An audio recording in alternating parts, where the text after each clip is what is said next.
Arrest చేయటము, ఇంకా 40 మంది విశాఖలో ఈ గంజాయి బ్యాచ్ ఉన్నారు. వీళ్ళందరూ కూడా విద్యా సంస్థలను ప్రభావితం చేస్తున్నారు, వీళ్ళలో ఎవరిని వదిలిపెట్టమని పోలీసు ఉన్నతాధికారులు నిన్న ప్రకటించారు.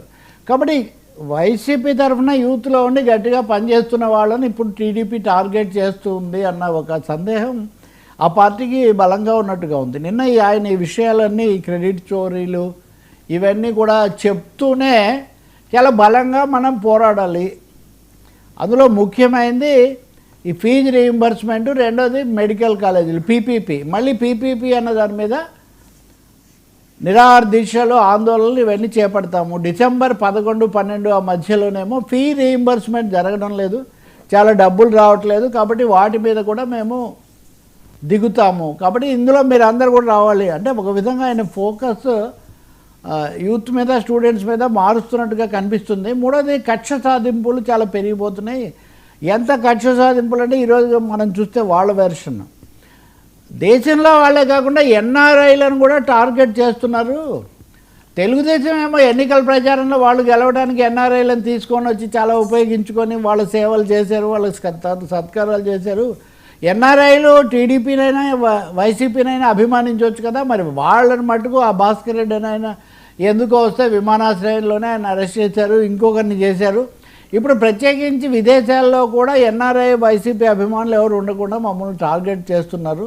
సో ఇంత టార్గెట్ చేస్తున్నప్పుడు వాళ్ళతో నిలబడి వాళ్ళకి కాస్త భరోసా ఇవ్వటం, రెండోది వాళ్ళతోనే కార్యక్రమాలు చేయటం, మూడోది నిన్న మనం అనుకున్నట్టుగా 2027లో మళ్ళీ ప్రజా సంకల్ప యాత్ర లేదా పాదయాత్ర 2 అనుకోవాలి, 02 పాదయాత్ర 02 అనేదానికి జగన్ సిద్ధమవుతాడు. అది ఇంకా 2027 నుంచి ఎన్నికల ఊపు అలాగే కొనసాగిస్తాము అనే ఒక హింట్. అంటే దాన్ని బట్టి చూస్తే 2026 కంటే 2027ని వాళ్ళు ప్రయారిటీ ఇయర్గా పెట్టుకునేటట్టుగా కనిపిస్తుంది. ఎట్లాగ ఈ మధ్యకాలంలో జరిగేది కొంత జరిగినప్పటికీ ఈ లోపల కోర్టుల్లో కేసులు అవి కూడా చాలా సీరియస్గా అవి నడుస్తున్నాయి. నిన్న మనం జోగి రమేష్ దాన్ని చూసాం, వాళ్ళందరికీ లిక్కర్ కేసులు అందరికీ మళ్ళీ 11వ తారీఖు వరకు ఏసీబీ కోర్టు అలాగే ఎక్సైజ్ కోర్టులు వాళ్ళకి బెయిల్ ఇవ్వకుండా రిమాండ్ అవి పొడిగిస్తూనే ఉన్నాయి.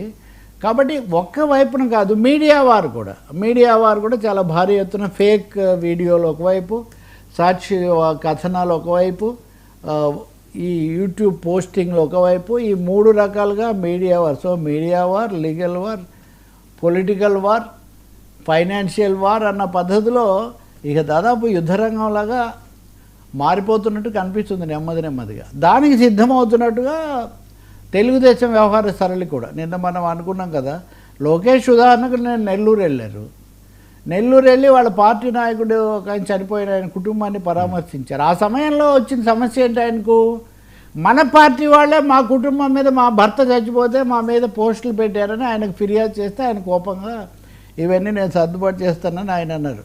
కాబట్టి మళ్ళీ ఒక విధంగా లోకేష్ అంతకుముందు యువ గళం లాంటివి చేపట్టినప్పుడు పార్టీని మళ్ళీ కూడా తీసుకొని కొంచెం ఊతం ఇవ్వాలని ఏం చేశారో అలా జరుగుతున్నట్టు కనిపిస్తుంది 2 పార్టీలు కూడా.